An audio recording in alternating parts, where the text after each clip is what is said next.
Hi, welcome to this new episode of Unpopular Journalism. This podcast is based on Elham Fakhrow's article called The Qatar World Cup and a Typology of Europe's Anti-Arab Racism. It was published on Modamas website on December 24th of 2022. Elham Fakhrow is a visiting scholar at the Centre for Gulf Studies in the University of Exeter. Prior to joining Exeter University, Elham acted as senior Gulf analyst with the International Crisis Group and as a lecturer in public international law at New York University in Abu Dhabi. She holds a doctorate of philosophy in sociolegal and Middle Eastern studies from Oxford University and a Master of Laws from Harvard Law School. You're listening to the Unpopular Journalism Podcast.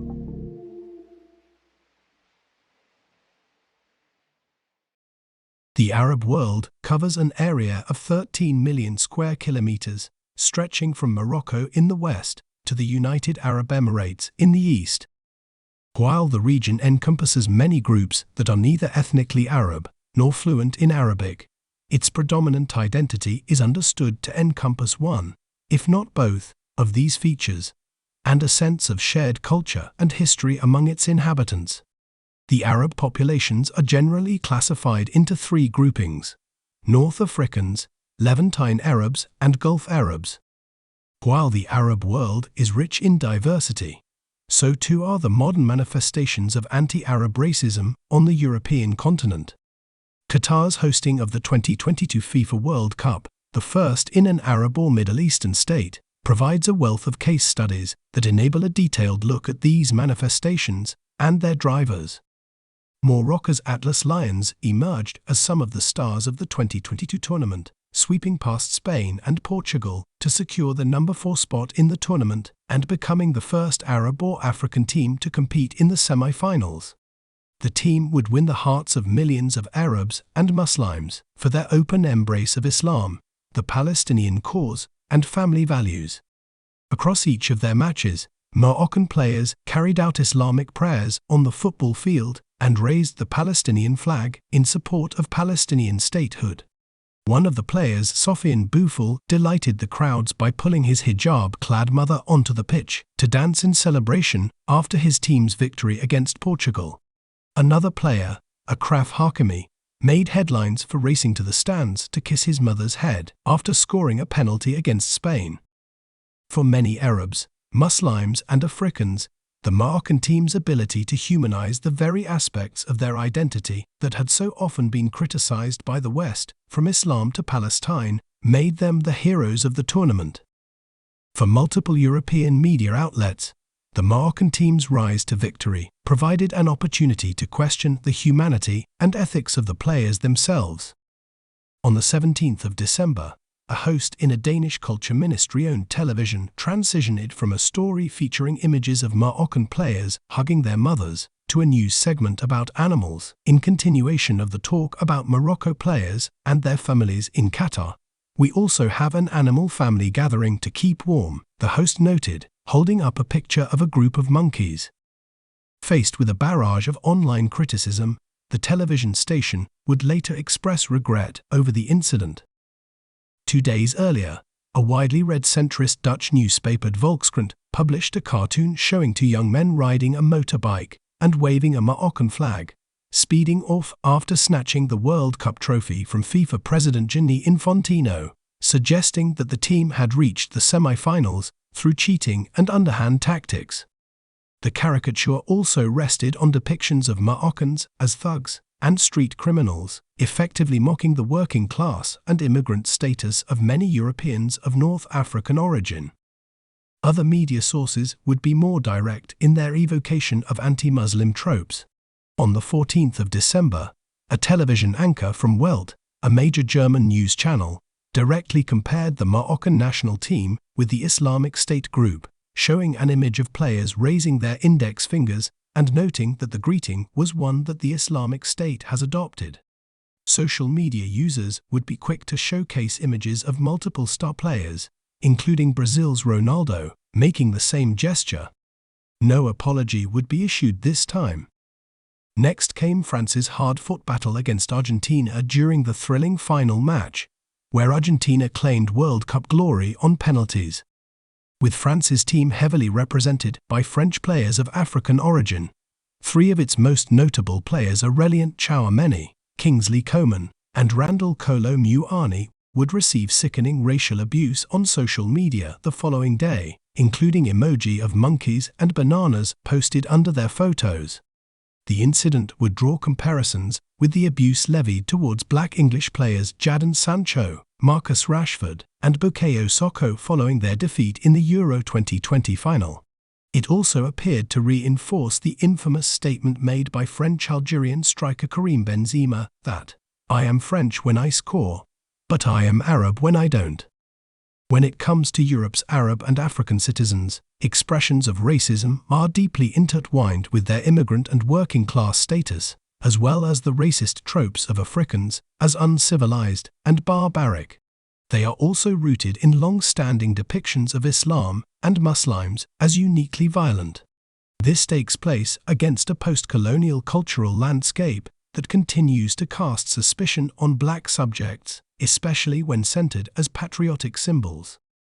The decision by the Moroccan national team to raise the Palestinian national flag in each of their matches elicited praise from Arabs across the region, where support for Palestinian statehood and their freedom from Israeli military occupation remains a unifying cause.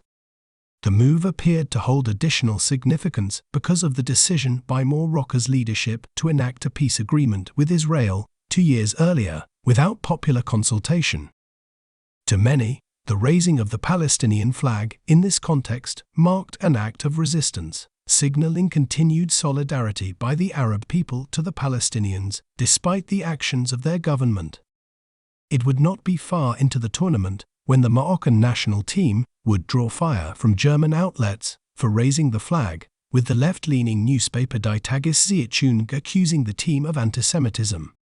While Germany carries the historic burden that accompanies its genocide of 6 million Jews during the Holocaust, it has increasingly tainted pro-Palestine activists as anti-Semitic for calling for their own rights to statehood.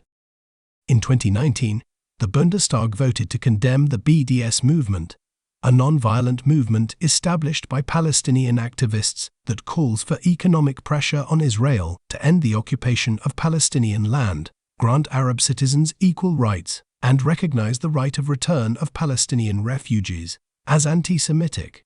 The motion had been submitted by an array of left-wing parties, as well as Angela Merkel's Christian Democratic Union Party, reflecting a broad base of support among the German political class. A report issued by a group of ministers and members of the German Upper House in December 2022 appears to act as a possible precursor for banning pro-Palestinian groups, in addition to maps of historic Palestine, in educational curricula. In response to the criticism of the Moroccan team, prominent Arab commentator Ahmed Shahab Eldin noted, "In Germany, even left-wing newspapers are calling the Moroccan World Cup team anti-Semitic for raising a Palestinian flag. How misguidedly offensive. Germany's got a lot of collective guilt to process." When it comes to Palestinian activism, Europe's demonization of the movement and its supporters is deeply intertwined with its own historic culpability in the Jewish genocide and its continued role in offloading its historic guilt on the Palestinians and their supporters. Anti-Gulf racism occupies its own place within the landscape of anti-Arab racism. Like their North African and Palestinian counterparts, Gulf Arabs are tainted as uniquely prone to violence and extremism. But the prevalence of oil wealth in the region adds a further layer to these caricatures, positing Gulf Arabs as uniquely lazy, undeserving, and uncultured. Because of their wealth, these descriptions are little more than the product of fantastical Orientalist imaginings, projected onto a sub-region that is hardly immune from poverty and suffers from highly inequitable distributions of wealth. Still, depictions of the entitled Gulf Arab are especially offensive to Protestant morality, which elevates hard work, discipline, and frugality as expressions of heavenly virtue. Writing in the early 20th century, the German sociologist Max Weber would reflect on the Protestant ethic as responsible for the growth of capitalism on the continent, and its very survival. Over 100 years later, its lingering vestiges are also likely influential in shaping the unique repulsion projected towards the modern Gulf Arab. Since FIFA's decision to award Qatar the 2022 World Cup, the tiny Gulf state has faced unprecedented scrutiny, with major human rights organizations urging Doha to improve its labor standards and accusing it of not doing enough to protect the rights of construction workers responsible for building the stadiums. Qatar would respond by enacting some labor reforms, earning it praise from the International Labour Organization and criticism from organizations insisting that those reforms did not go far enough. Qatar would face further criticism for its criminalization of same-sex relationships, with French and Dutch cities enacting a boycott of the tournament. Both Britain's BBC and ITV, Britain's main public broadcasters, would also refuse to air the opening ceremony, despite the fact that they had found little objection with China's hosting of the 2022 Winter Olympics or Russia's 2018 World Cup. When it came to reporting on Doha, several Western media outlets would go above and beyond criticism of Qatar's human rights record to target its culture and its people. After spending a month in Doha, a sports correspondent with The Guardian, a left-leaning publication, would issue the following observation. It is an interesting thing about Doha. The people you meet are routinely nice, friendly, and hospitable, but none of them are Qataris. A statement evoking stereotypes of Gulf Arabs as cartoonish, possibly villainous Aladdin-type figures, locked away in mysterious, out-of-reach palaces. The correspondent would helpfully tell his readers, you can identify them by their cars, which really are extraordinary. Here is a Lincoln Navigator barreling down a dust road. Here is a £250,000 Lamborghini Urus picking up the shopping.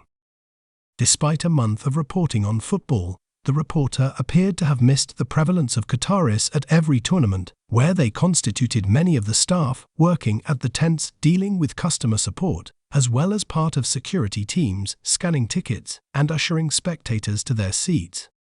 Not to miss out on any of the low-hanging fruit of stereotypes once deployed en masse toward Dubai, The Guardian's correspondent would also describe the presence of a Venice-themed shopping mall in Qatar as proof of its lack of culture, complete with a photo-op of the mall, adding, Doha is built on a plateau of desert scrub. There are no features, so why not borrow some? Here again, the reporter would do nothing to inform his audience about the multitude of museums, traditional souks, or musical venues in the country. It would be the concluding minutes of the tournament that drew the most furious and bigoted tirades, from sports commentators and journalists alike. At the final awards ceremony, and after distributing the medals to the winning team, Qatari Emir Sheikh Tamim bin Hamad Al Thani presented Messi with a bisht, a formal black robe threaded with gold. Across many parts of the Arab world, the bisht is worn and gifted on special occasions, as a sign of honor and respect. What should have been properly understood as a moment of cross-cultural celebration, one of the purposes of the tournament, according to FIFA, would become yet another opportunity for journalists to showcase their ignorance. Reacting to the move, a correspondent from a British sporting channel HITC Sport would describe the bisht as a Victoria's Secret robe, with another correspondent calling it a weird mesh cloak, and an ESPN correspondent describing it as a cape that looks like he's about to have a haircut. Britain's Telegraph would go further, calling the award of the bisht a bizarre act that ruined the greatest moment in World Cup history. Many would be quick to point out that the gift was not uncharacteristic for a World Cup ceremony, with Pelé given a sombrero at the Mexican World Cup, and athletes at the 2004 Olympics in Athens also gifted headdresses, which they wore in celebration. An Arab commentator, Munu Abu Zulayman, would remark, imagine if Messi was given the kimono or a British order-knighting robe, or an African hat. No one would have written a word. For all the racist tropes levied by European commentators throughout the tournament, Doha's World Cup will be remembered by Arabs for a host of other reasons, including the rise of underdog teams like Morocco and their unapologetic celebration of Arab culture on the world stage.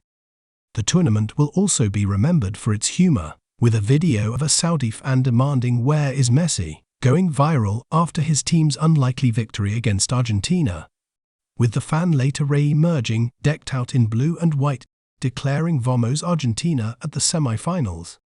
Several commentators would also point to the fact that the West's moralizing simply failed to resonate in the global South, noting the absence of any buy-in with the Western narrative around the World Cup. Writing in The Nation, Tony Caron and Daniel Levi observed that the tournament was a sign that billions of people no longer think the United States and its entourage run the world.